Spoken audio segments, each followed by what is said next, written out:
అందరికీ నమస్కారం అండి. కథ పేరు నాలుక చివర నుంచి. రాసినవారు శ్రీనివాసరావు జిలిగుంట. చదువుతున్నది పద్మావతి. అది ఒక చిన్నపాటి టౌన్కి ఆనుకున్న గ్రామం.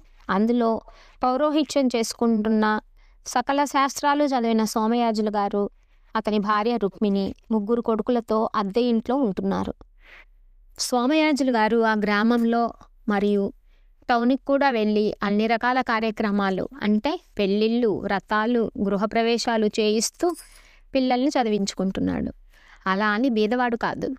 తండ్రి నుండి వచ్చిన 2 ఎకరాల భూమిలో క్యాలీఫ్లవర్, క్యాబేజీ, వంకాయలు, నిలువెత్తు తోటకూర కాడలు, పొట్లకాయ, సొరకాయ లాంటి కూరగాయలు పండిస్తూ ఉండేవాడు. సకల శాస్త్రాలు వచ్చిన సోమయాజులు గారిని ఆ ఊరి జనం వాళ్ళ ఇంట్లో ఏ మంచి జరిగినా పిలిచి పూజలు చేయించుకొని ఘనంగా డబ్బులు ఇచ్చి దీవెనలు పొందేవారు.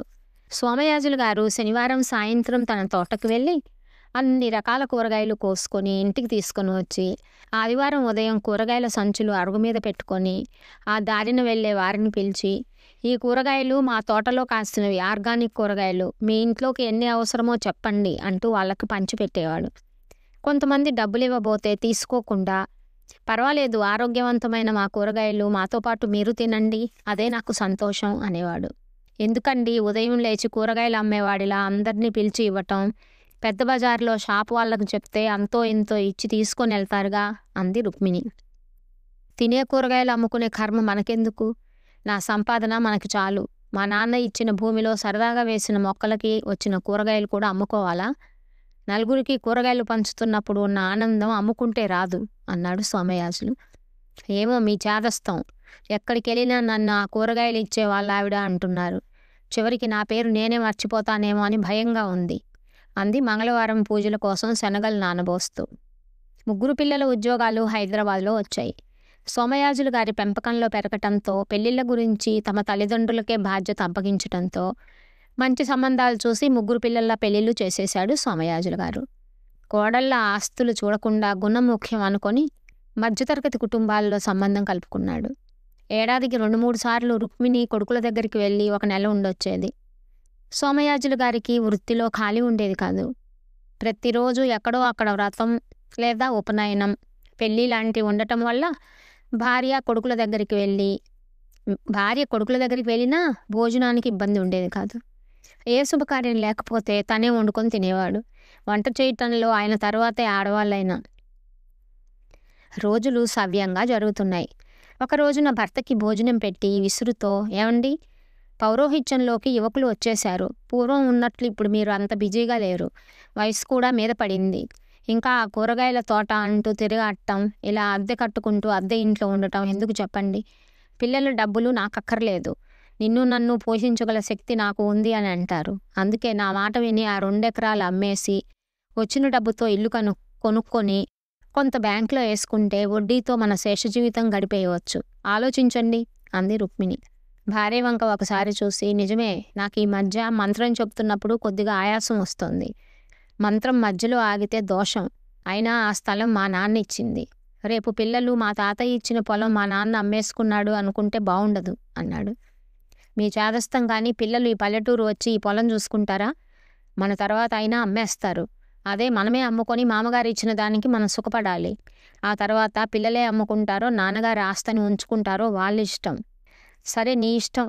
మొన్న మంత్రానికి వెళ్ళిన రెడ్డి గారు తమ ఇల్లు అమ్మేసి నగరంలో కూతురు దగ్గరికి వెళ్ళాలని అనుకుంటున్నామన్నారు. అడిగి చూస్తాను ఎంత కమ్ముతారో అన్నాడు.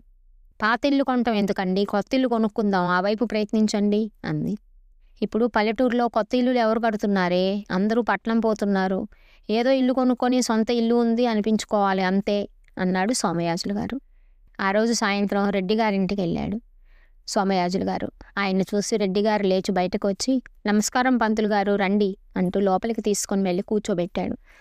నేను వచ్చిన విషయం ఏమిటంటే, ఎన్నాళ్ళని కిరాయి ఇంట్లో ఉంటాం, అందుకే ఏదైనా మంచి ఇల్లు కొనాలి అని నా కోరిక. అది వరకు తమరు మీ ఇల్లు అమ్ముతాము అన్నారు కదా, ఆ నిర్ణయంలో ఏమైనా మార్పు లేకపోతే మాకిస్తారేమో అని అన్నారు సోమయాజులు గారు. సరైన బేరం దొరకలేదు పంతులు గారు. మేము రాబోయే 3 నెలల్లో మా అమ్మాయి దగ్గరికి వెళ్ళిపోవాలి. ఆ సమయానికి సొమ్ము ఇచ్చి రాతకోతలు పూర్తి కావాలి. అందరికీ 25 లక్షలు చెప్తున్నాను. మీరు కొనుక్కుంటాము అంటే 22 లక్షలకే ఇచ్చేస్తాను. ఇంటి పురోహితుడితో బేరం ఏముంటుంది చెప్పండి. వీలుంటే ఊరికే ఇచ్చేసేవారు పూర్వం మా రెడ్డి రాజులు. ఇప్పుడు రోజులు మారిపోయాయి కదా అన్నాడు. సరే రెడ్డి గారు, నా 2 ఎకరాల తోట బేరం పెడతాను. మీరన్నట్టుగా 3 నెలల లోపున డబ్బులు ఇచ్చేస్తాను అన్నాడు. ఎందుకైనా మంచిది అండి, ఒకసారి అమ్మగారికి కూడా ఇల్లంతా చూపించండి అన్నాడు రెడ్డిగారు. అలాగే అంటూ రెడ్డిగారు ఇచ్చిన మామిడి పళ్ళ సంచి తీసుకొని ఇంటికి వచ్చి భార్యకు జరిగిన విషయం చెప్పాడు. మంచి రోజు చూసి ఈ తోట అమ్మబడును అని రాసిన బోర్డు తీసుకొని వెళ్ళి తోటలో గేటుకు తగిలించి రోజు 1 గంట వరకు అక్కడే కూర్చొని వచ్చిన వాళ్ళకి తోట చూపించేవాడు. అమ్మబోతే అడవి, కొనబోతే కొరివి అన్నట్టుగా వచ్చిన వాళ్ళు తక్కువ ఖరీదుకి అడగటంతో నిరుత్సాహం వచ్చింది సోమయాజుల గారికి. రేపు ఎంత వస్తే అంతకు అమ్మేస్తాను, రోజు తోటలో కూర్చోవటంతో నేను చేసుకునే నిత్య కార్యక్రమాలకి ఆటంకం కలుగుతుంది అన్నాడు భార్యతో. మర్నాడు ఇడ్లీలు తిని తోటకు బయలుదేరి వెళ్ళి కుర్చీలో కూర్చొని పేపర్ చదువుకుంటూ ఉండగా కాలు మీద ఏదో కుట్టి పాకుతున్నట్లు అనిపించి చూశాడు. గుండె ఆగినట్టు అయింది. నల్లటి నాగుపాము పొదల్లోకి వెళ్ళటం చూసి కెవ్వున అరిచాడు. యజమాని అరుపులు విని మొక్కలకు నీరు పడుతున్న పనివాళ్ళు పరుగున వచ్చి చూసేసరికి సోమయాజుల గారి నోట్లో నుంచి నురగలు రావటంతో అయ్యో స్వామికి పాము కరిచినట్టుంది అని వెంటనే మట్టి తరలించి ట్రక్కులో పడుకోబెడుతూ ఉండగా సోమయాజుల గారి ప్రాణాలు గాలిలో కలిసిపోయాయి. ఇంటిలో వంట చేస్తున్న సోమయాజుల గారి భార్యకి విషయం తెలిసి భర్త మరణం తట్టుకోలేక హార్ట్ ఆగిపోయింది. తల్లిదండ్రులిద్దరూ ఒకేసారి మరణించటం తట్టుకోలేక సోమయాజుల గారి పిల్లలు తోటను తెగనమ్మి వచ్చిన డబ్బుతో పట్నం వెళ్ళిపోయారు. సంవత్సరాలు గడిచాయి. అన్నదమ్ములు 60 దాటేశారు. ఒకసారి తల్లిదండ్రుల తిథి నాడు అన్నదమ్ములు అందరూ తమ చిన్ననాటి ఊరికి ఏదైనా ఉపకారం చేయాలి అనుకున్నారు. సోమయాజుల గారి పెద్ద కొడుకు తను చదువుకున్న కాలేజీ గ్రంథాలయంకి ఒక 20,000 పెట్టి టెక్స్ట్ బుక్స్ కొని డొనేట్ చేస్తాను అన్నాడు. రెండో కొడుకు, నేను చదువుకున్న స్కూల్లో ఫ్యాన్లు లేక చాలా ఇబ్బంది పడ్డాము, అందుకే ఎన్ని ఫ్యాన్లు అవసరమైతే అన్ని కొనిస్తాను, మంచినీళ్ళ కోసం ఒక కూలర్ కొనిస్తాను అన్నాడు. చివరివాడు, నేను మన ఊరి శివాలయంకి కలర్ వేయిస్తాను అన్నాడు. అనుకున్నారుగా, వెంటనే బయలుదేరి మీ కోరికలు తీర్చుకోండి అంది వదినగారు. ఎలాగో రిటైర్ అయ్యాం కాబట్టి ఒక వారం రోజులు మన ఊరిలో ఉండి అన్ని పనులు చేయించి వద్దామనుకున్నారు. ఈ విషయం తమతో చదువుకొని ఆ ఊరిలోనే వ్యవసాయం చేసుకొని బాగా సెటిల్ అయిన కోటేశ్వరరావుకి చెప్పారు.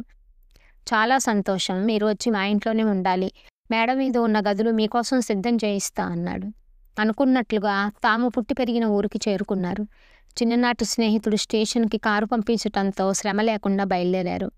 ఊరు చాలా మారిపోయింది. అది వరకు ఎక్కువగా మిలిటరీ హోటల్స్ ఉండేవి.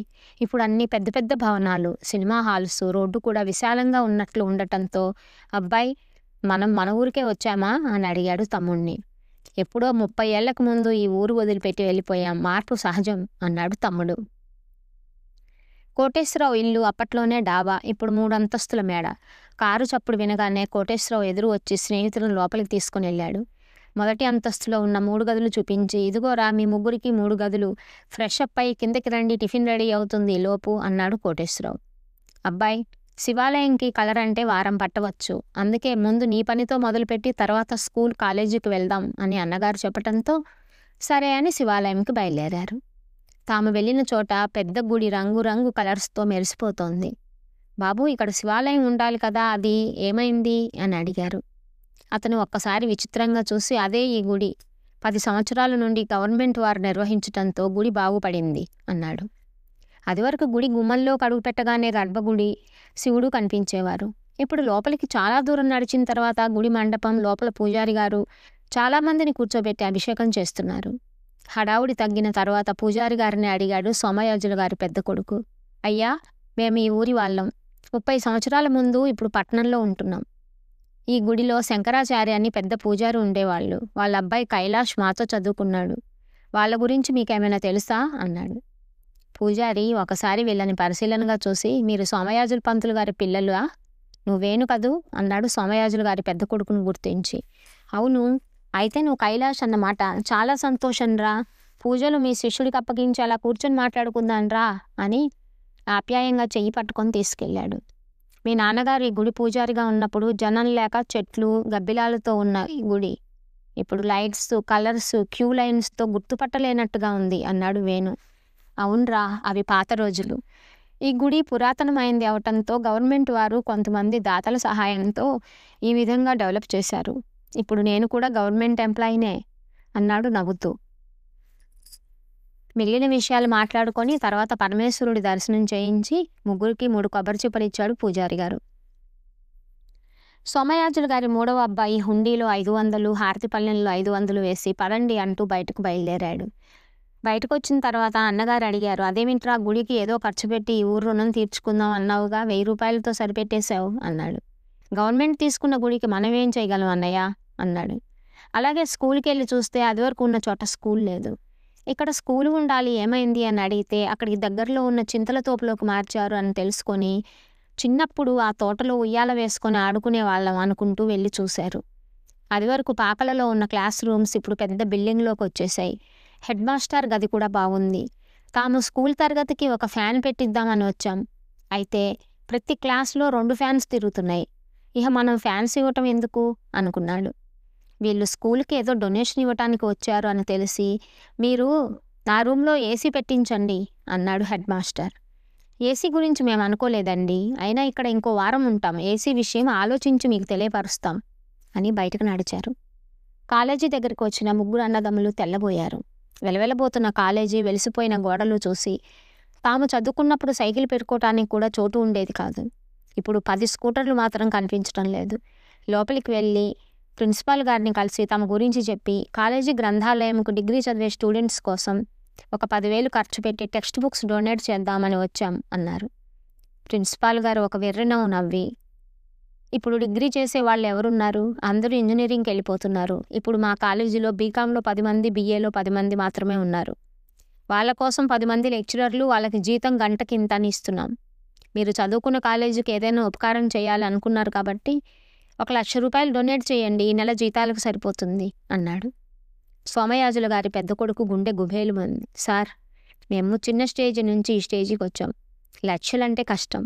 అయినా మా ఊరు వెళ్ళిన తర్వాత మా స్నేహితుల నుంచి కూడా డొనేషన్స్ వసూలు చేసి ఎంతో కొంత కాలేజీకి సహాయం పంపుతాం అని చెప్పి బయటకు నడిచారు.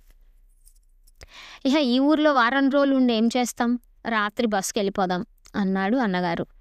పెద్ద పెద్ద ఉద్యోగాలు చేస్తున్న ఈ 3 అన్నదమ్ములు నిజంగా ఊరికి ఉపకారం చెయ్యాలి అనుకుంటే చెయ్యగలరు. కానీ ఆవేశంలో అనుకున్న తానాలు నాలుక చివర నుంచి కార్యరూపం దాల్చవు. కథ సమాప్తం.